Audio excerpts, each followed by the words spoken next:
All right, let's set the scene. I want you to picture this. The year is 2026, and a massive shockwave has just ripped through the entire tech world, completely changing how we all work. This is the dawn of the age of AI agents. And it all kicks off with this one single bombshell of a statement. The era of those helpful AI assistants, the co-pilots that were drafting our emails and taking notes in our meetings, yeah, that's all over. And believe me, this was not some quiet, gentle transition. It was a full-blown market earthquake. $2 trillion. Just gone. Wiped from the software industry because everyone suddenly realized their old business model was basically toast.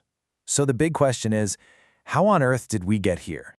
To really understand what just happened, we actually have to go back in time a little bit, to 2024 and 2025.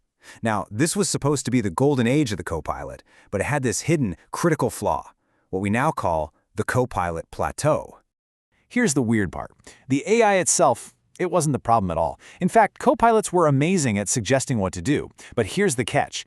Every single one of those suggestions needed a person, a human, to look at it, maybe tweak it, and then physically click the button to make it happen. So productivity gains just hit a wall. The AI was always stuck waiting for us.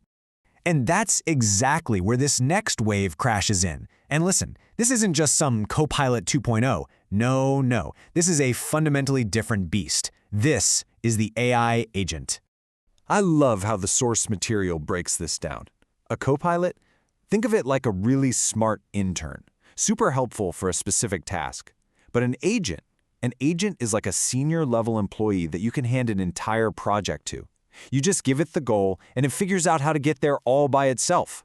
And right here, this is the crucial shift in thinking.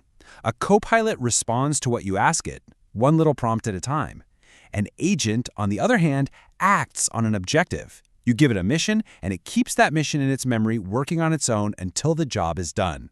This table really pulls back the curtain on just how different these two things are under the hood. For instance, a Copilot is stateless, meaning it kind of has amnesia, forgetting everything after each interaction. An agent is stateful. It remembers, it learns, it keeps context. But the real game changer, the absolute killer feature, is execution. A Copilot suggests and waits for a human. An agent plans and executes all on its own at machine speed. But here comes the plot twist. You'd think, with this incredible new power, companies would be flying, right? Well, not exactly. The initial rollout of AI agents was, for most companies, a complete and total disaster. It created a massive billion-dollar bottleneck.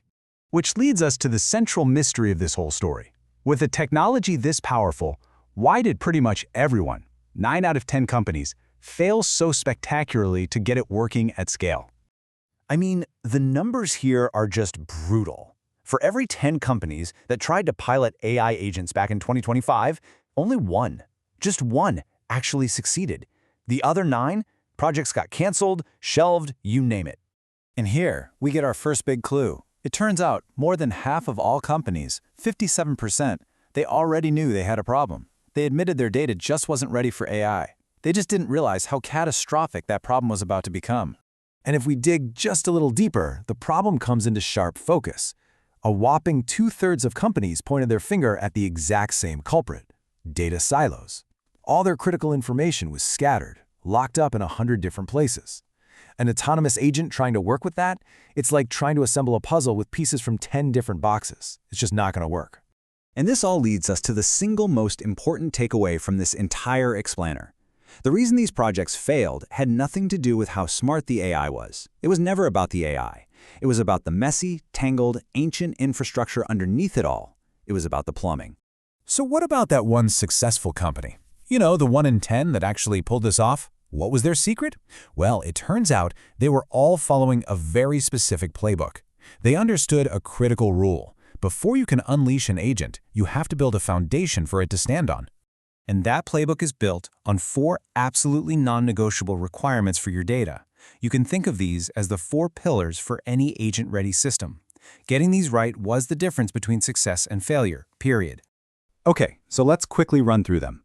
First, API accessible. That just means the agent can get the data it needs automatically, without some poor human having to find and email a spreadsheet. Second, semantic context. The data needs labels. The agent has to know that a column called Q3 Rev actually means third quarter revenue in US dollars. Third, real-time freshness. The data has to be new, minutes old, not from last week. And fourth, and this one is huge, governance and guardrails. You need safety controls so the agent doesn't accidentally, say, spend the entire quarterly budget on a Tuesday. So what happened was, this whole data readiness issue basically cleaved the market in two. We're now watching two fundamentally different types of companies emerge, and they are rocketing towards two very, very different futures. And this slide just lays it out perfectly. On one side, you had Group A. They tried to just bolt on an AI agent to their existing messy data systems. You can guess the outcome. 90% of those projects failed. But then you have Group B. They took an infrastructure-first approach. They did the hard work of building that clean, unified data layer first, and then they unleashed the agents. And they're the ones winning today. And make no mistake, the stakes for getting this right are absolutely colossal. The latest projections show that by 2028, we're going to have 1.3 billion AI agents working in the economy. This isn't a niche tech trend. This is the new infrastructure for how business gets done. Which really brings everything down to one final critical question. A question that's going to define the winners and losers for the next decade. The agents are here, and they are hungry for data.